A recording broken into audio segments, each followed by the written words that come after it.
देंगे कि जो गैस के मॉलिक्यूल्स होंगे उनका काइनेटिक एनर्जी आता कहां से है। तो mainly the kinetic energy will be coming from temperature only. ठीक है, अब आइडियल गैस कोई रियलिटी में होती नहीं है, सारी की सारी गैसेस रियल है, हाइड्रोजन है, नाइट्रोजन है, सारी कैसी गैसेस है, रियल गैसेस है। तो इनका जो बिहेवियर होगा आइडियल से कहीं अलग है, कहीं अलग है। तो ये जो थ्योरी में बताने जा रहा हूँ, ये जो पोस्टुलेट बताने जा रहा हूँ, only valid for ideal gases. तो ऐसे कुछ पोस्टुलेट्स हैं और हम नोट करते हैं। तो नोट करो बेटा, the postulates of the ideal gas, ये postulates of the kinetic theory, postulates of the kinetic theory. इसको पोस्टुलेट बोल दो, इसको आप अजम्पशन बोल दो, जो समझ में आए वो बोल दो, पोस्टुलेट्स या अजम्पशंस। तो द वेरी फर्स्ट अजम्पशन इसमें आएगी कि a gas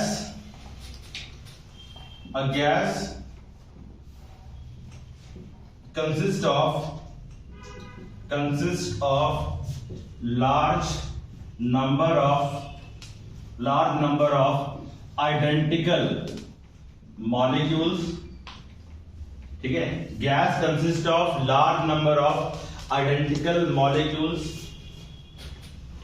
आइडेंटिकल का मतलब बेटा यहां पे क्या होगा कि उनका शेप, उनका size, everything they are same, everything, उनका शेप साइज वगैरह बिल्कुल सेम है। वैसे उन्होंने बोला था कि भाई जो गैस मॉलिक्यूल्स हैं वो सफेरिकल हैं, सफेरिकल गैस मॉलिक्यूल्स की ये बात करते हैं। ठीक है, सफेरिकल गैस मॉलिक्यूल्स, ठीक है, सफेरिकल गैस मॉलिक्यूल। ये थ्योरी ना बहुत ओल्ड थ्योरी है, 1873 में आई थी, 1873 में ये पोस्टुलेट जनरेट हुए थे। डाल्टन का नाम सुना आपने? डाल्टन बाबा ने क्या बोला था कि सबसे पहले एटम का लॉजिक उन्होंने दिया था यूनिवर्स को या पूरे वर्ल्ड को। उन्होंने बोला कि एटम जो होता है वो फंडामेंटल बिल्डिंग ब्लॉक है किसी भी मैटर का। कोई भी मैटर अगर आप लेते हो तो वो एटम से बना हुआ है। और उन्होंने बोला था कि एटम को आप डिवाइड नहीं कर सकते, जो कि उनकी थ्योरी गलत साबित हुई थी। उनकी गलत होने का कारण यही था because later on J Thomson discovered electron, James Chadwick discovered neutron. ठीक है, तो अलग अलग साइंटिस्टों ने आगे ना मतलब सब एटॉमिक पार्टिकल्स को डिस्कवर कर दिया था। तो डाल्टन बोलते थे कि भाई एटम जो है वो इनडिविजिबल है, डिवाइड नहीं हो सकता। तो अगर एटम इनडिविजिबल है तो जो सब एटॉमिक पार्टिकल्स हैं, इलेक्ट्रॉन, प्रोटॉन, न्यूट्रॉन, ये कहां से आ गए? एटम टूटा होगा तभी इनके बारे में पता लगा होगा ना। तो उन्होंने बोला, थॉमसन ने बोला कि एटम को आप फर्दर डिवाइड कर सकते हो। फिर आगे बोहर की थ्योरीज आई, रदरफोर्ड की थ्योरीज आई, बहुत कुछ आगे। ठीक है, तो ये कहानी तब से शुरू हो गई। 1801 के अंदर डाल्टन ने लॉजिक दिया था कि atom is there in the universe which makes the matter. उसके बाद 1873 के अंदर इन्होंने थ्योरी दी कि भाई गैस मॉलिक्यूल जो होंगे दे विल बी आइडेंटिकल। कोई भी गैस मॉलिक्यूल होगा, कोई भी गैस ले लो, उसके मॉलिक्यूल आइडेंटिकल होते हैं। कोई भी गैस का मतलब ये मतलब आप समझना, सेम गैस के मॉलिक्यूल्स, सेम गैस के मॉलिक्यूल्स, इसका इस लाइन का मतलब ऐसे निकालना है, सेम गैस के मॉलिक्यूल्स आइडेंटिकल होते हैं, आइडेंटिकल होते हैं। क्लियर है?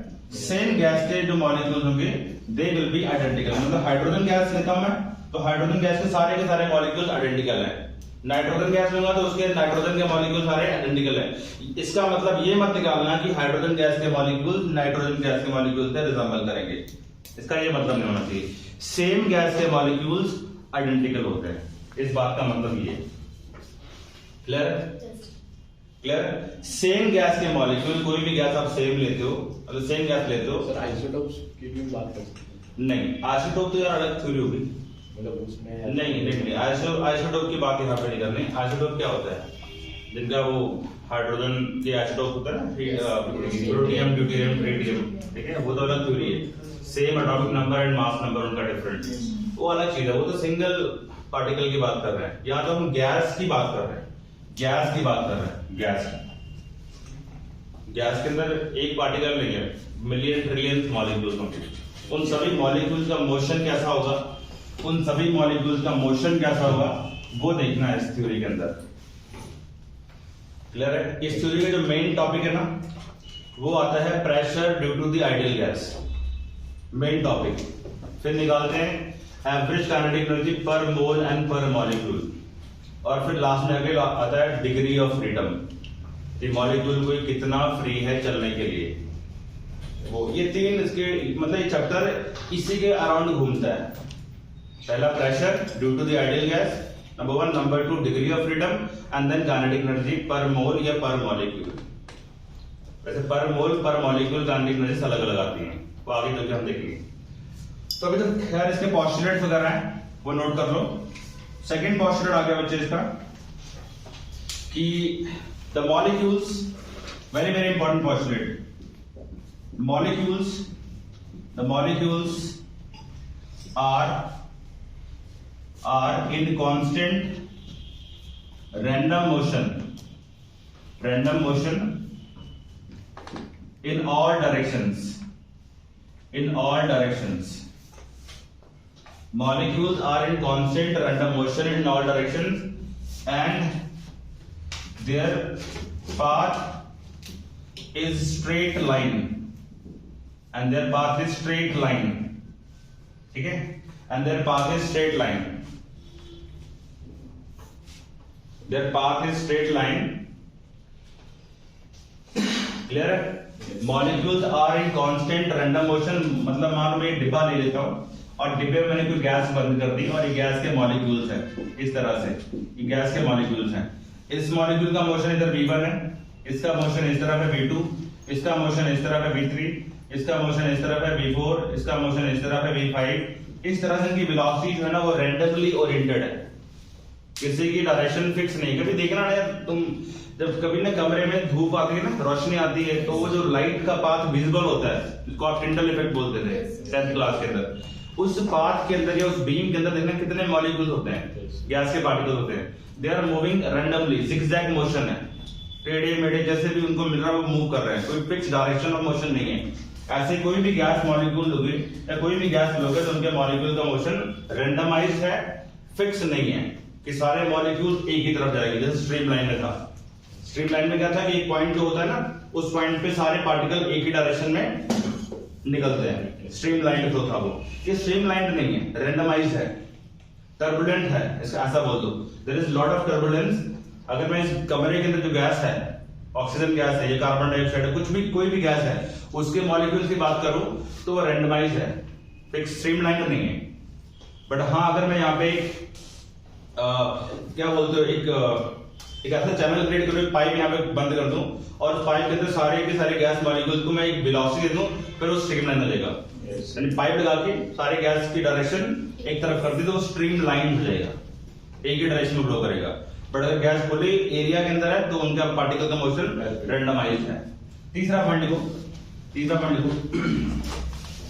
The gas molecules collide with each other, the gas molecules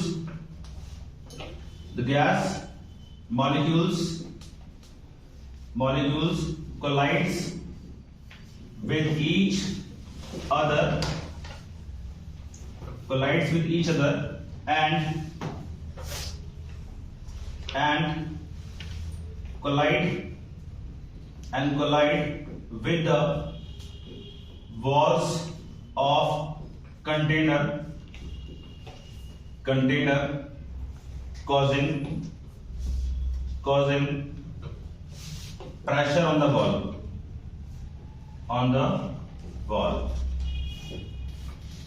हाँ जी, gas molecules collide with each other, आपस में कोलाइड करेंगे और ये क्या करेंगे, जो कंटेनर है उसकी दीवार से भी टकराएंगे, जब ये मॉलिक्यूल गैस के कंटेनर की वॉल से टकराएंगे तो उस कंडीशन में क्या होगा, they will exert pressure on the wall. जैसे कि मैं इस पार्टिकल को उस दीवार की तरफ थ्रो करता हूं, तो ये पार्टिकल दीवार की तरफ टकराएगा और टकराने के बाद क्या क्रिएट करेगा, प्रेशर क्रिएट करेगा, force per unit area.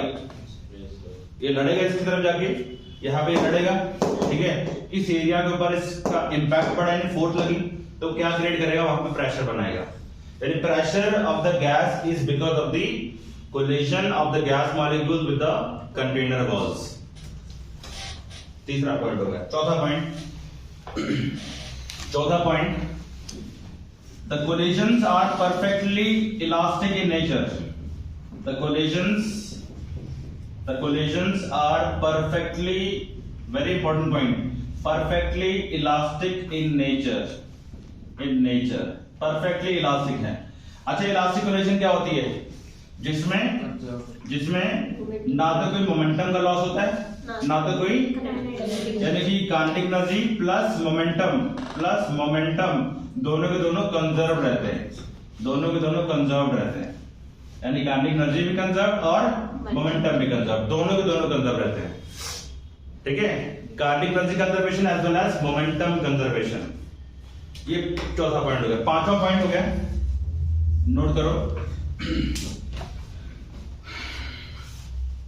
Fifth point, the average distance traveled by the particle, average distance traveled by the molecule, between two successive collision is known as mean free path. हाँ भाई, इसको देखना. Average distance traveled by the molecules between two successive collision is called, बोलो, mean free path. अब एक free path का logic समझना है कि ये फ्री पाथ सर क्या होता है. और देखते हैं इसको. ये फ्री पाथ का मतलब क्या है. Now I am erasing this. कर दो रेस. Yes sir. Okay, so mean free path का मतलब क्या है? तो मेन फ्री पाथ का मतलब होता है कि जब कोई गैस मॉलिक्यूल टकराता है ना, जैसे कि हमारे पास ये सपोज करो एक कंटेनर है. ठीक है, यहाँ एक मॉलिक्यूल है, यहाँ मॉलिक्यूल है, ये मॉलिक्यूल, ये मॉलिक्यूल, ये मॉलिक्यूल, इस तरह से.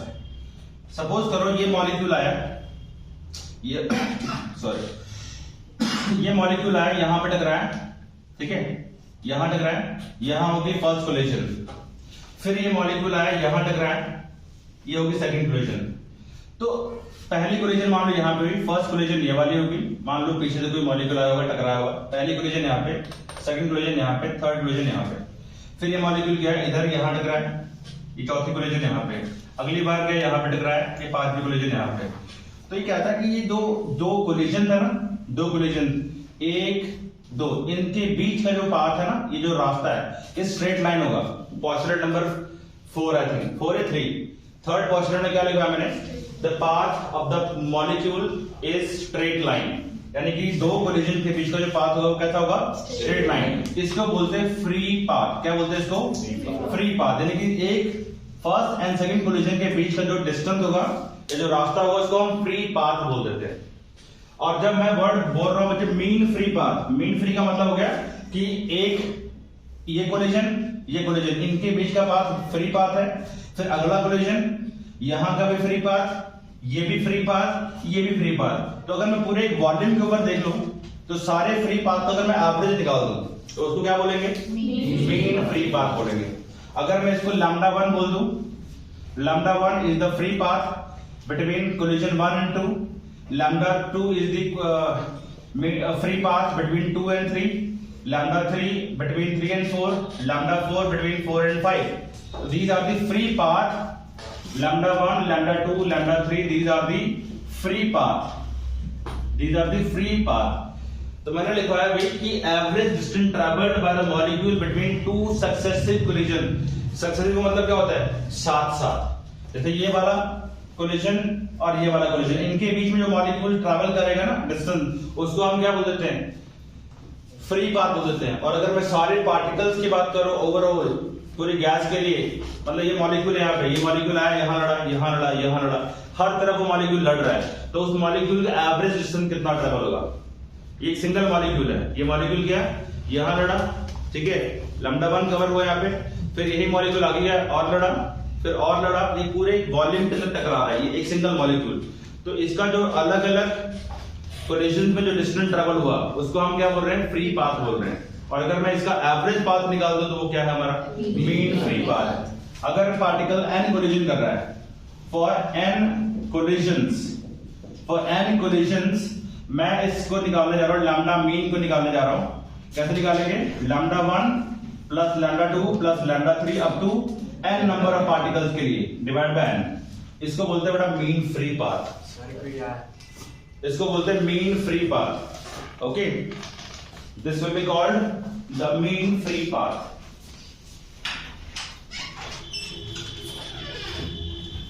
This will be called the mean free path, right? The average distance traveled between two successive collisions. Clear है बात?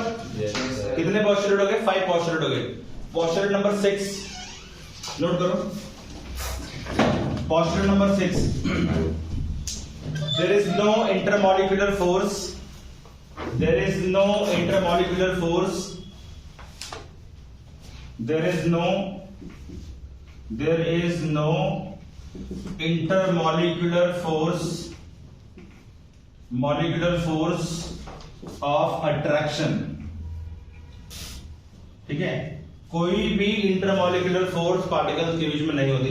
ये सबसे ऑड और सबसे इंपॉर्टेंट पोस्टुलेट था काइनेटिक थ्योरी का, सबसे ऑड कि फोर्स ही एब्सेंट है।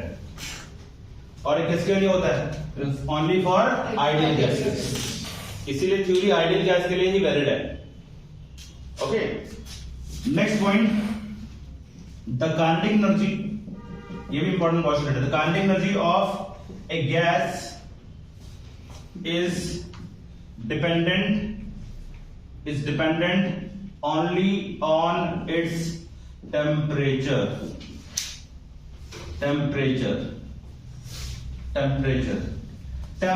डिपेंडेंट है ओनली, यानी कोई भी गैस है, any gas, for any gas the kinetic energy will be proportional to temperature only. Nature पे बच्चे डिपेंड ही नहीं करती, नेचर पे डिपेंड नहीं करती, नेचर डिपेंडेंट नहीं। हाइड्रोजन हो, ऑक्सीजन हो, लिथियम, कोई भी गैस तो उठा लो, नेचर पे डिपेंड नहीं करेगी, उनके टेम्परेचर पे डिपेंड करेगी। अगर मेरे पास 1 मोल ऑफ हाइड्रोजन है, सुनो ध्यान से, 1 मोल ऑफ हाइड्रोजन है और 1 मोल मेरे पास ऑक्सीजन है और उनका टेम्परेचर 300 केल्विन है, तो उन दोनों की काइनेटिक एनर्जी सेम होगी। अगर मेरे पास हाइड्रोजन गैस है, H2 गैस है एट 300 केल्विन, ठीक है, और वही मेरे पास O2 गैस है एट 300 केल्विन, ठीक है, then they have the same kinetic energy. कमाल है, बट यही लॉजिक है, यही थ्योरी बोलती है, उनके नेचर पे डिपेंड नहीं करते। कोई भी दो gases, any gases, any number of gases, provided amount should be fixed, 1 मोल इसका 1 मोल उसका। सर ये जो हमने नो इंटरमोलिकुलर फोर्सेस लिया, इसलिए लिया ताकि अगर काइनेटिक एनर्जी पोटेंशियल में कन्वर्ट हो जाएगी। यस, अगर हम ये भी ले लेंगे ना तो उस कंडीशन में जो एनर्जी होगी वो पोटेंशियल की फॉर्म में भी चली जाएगी, और अगर पोटेंशियल की फॉर्म में चलेगी तो वॉल्यूम डिपेंडेंसी आ जाएगी, फिर वॉल्यूम डिपेंडेंसी भी आ जाएगी। बताया था ना मैंने आपको थर्मोडायनामिक्स के अंदर, तो वॉल्यूम डिपेंडेंसी आ जाएगी तो ये सारे जो डेरिवेशन में मैं कराऊंगा वो सारे डेरिवेशनों के फॉर्मूलाज गड़बड़ हो जाएंगे, क्योंकि जो आगे डेरिवेशन करने वाले हैं वो टोटली इन पोस्टुलेट पे डिपेंडेंट है, टोटली। अगर ये सारे पोस्टुलेट को मैं ना अज्यूम करूं तो मेरी डेरिवेशन है, तो डेरिवेशन का कोई लॉजिक नहीं है, तो सारे डेरिवेशन इलॉजिकल बन जाएंगी, और आप बात में क्वेश्चन अनालाइज करोगे कि सर ऐसा क्यों हो रहा है, तो मैं आपको वहां पे डेरिवेशन करते समय ये पॉइंट याद दिलाऊंगा कि ये देखो हमने ऐसा किया था इसके अंदर, तो इसके बेसिस पे वो सारे फॉर्मूलाज डिराइव होंगे। एक बड़ा इंपॉर्टेंट पॉइंट है इसके अंदर, पोस्टुलेट नहीं बोलूंगा उसको मैं, बट एक इंपॉर्टेंट पॉइंट है वो नोट करो, important point in the kinetic theory of gases, ठीक है, यही पोस्टुलेट है वैसे तो,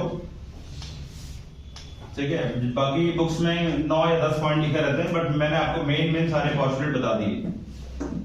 अब एक पॉइंट काफी क्रूशियल है, काफी इंपॉर्टेंट है, ये समझ लो, क्योंकि डेरिवेशन कराते समय ये पॉइंट का यूज करेंगे।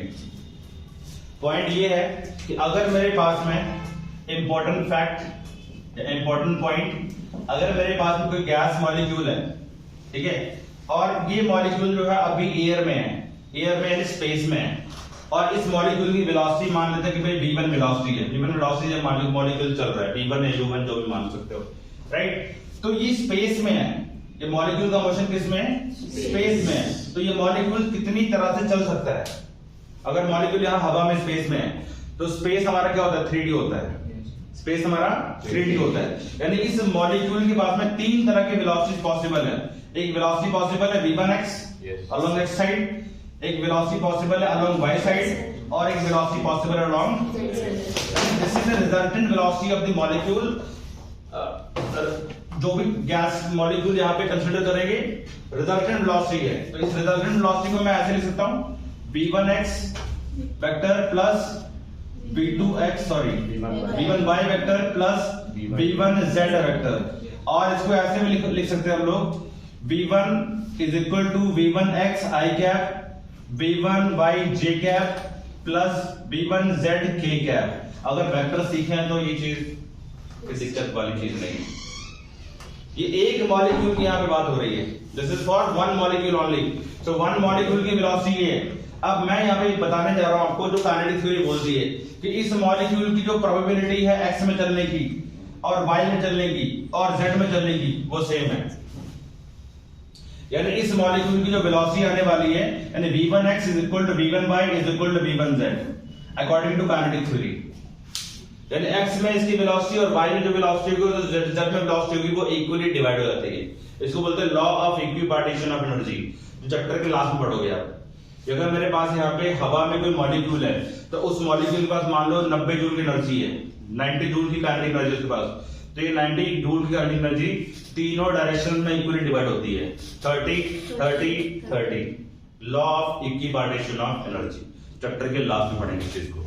तो मॉलिक्यूल की है बेटा ये तो रिजल्टेंट वेलोसिटी है ना, ये रिजल्टेंट वेलोसिटी है, ये रिजल्टेंट वेलोसिटी है जो कि इन तीनों वेलोसिटीज का सम है।